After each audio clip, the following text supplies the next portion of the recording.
I came to Ukraine like the first day of war. I was able to cross the border like on the second day of war. I reported from few cities, included Odessa, Mykolaiv, and Kherson, which was under occupation. After that, I was about to travel to Mariupol. Mariupol was still resisting back then.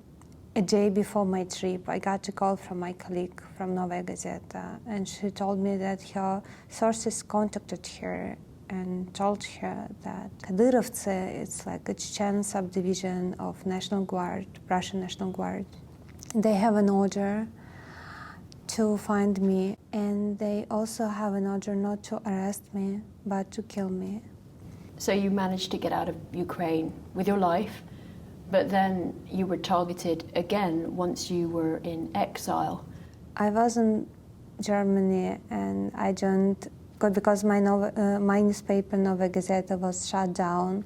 So I joined Meduza, it's now an independent media outlet. And they were about to send me back to Ukraine to work, and I needed to get a visa. So I went to Munich to apply for visa, and on my way back, I felt not well. First, what I noticed is that I'm sweating a lot, and the sweat smells strange. Not like a sweat, but like rotten fruits. And then I got a headache, and later on it was hard for me to understand.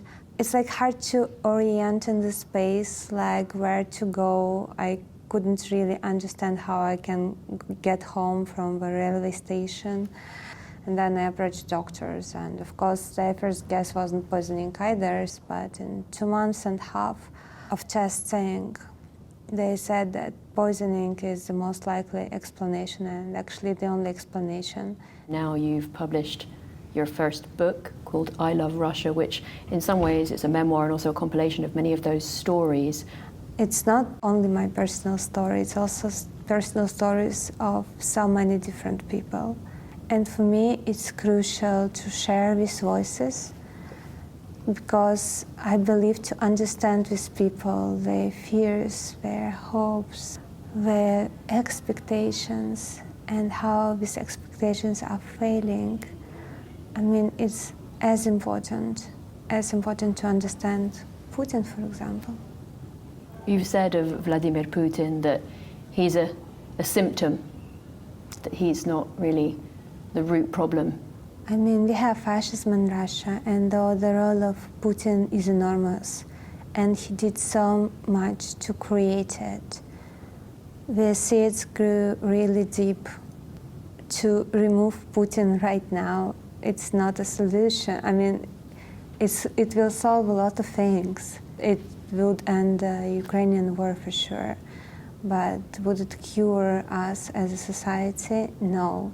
I believe that the roots of this lies at least at the fall of Soviet Union, which became like a release for so many nations, but also it became a tragedy for so many people, especially the following 90s, that was time of poverty and crime and violence. This trauma were taken by Putin and explained by him as, look, it's what we lost, but Russia can be great again. Why do you think more ordinary Russian people are not speaking out against the war in Ukraine and about this descent into totalitarianism? Well, it's not so easy to speak against war. Right now we have two articles in our criminal and administrative code. And basically all the information which is controversial by information of Ministry of Defense considered as a crime, and it's punishable up to 15 years in prison.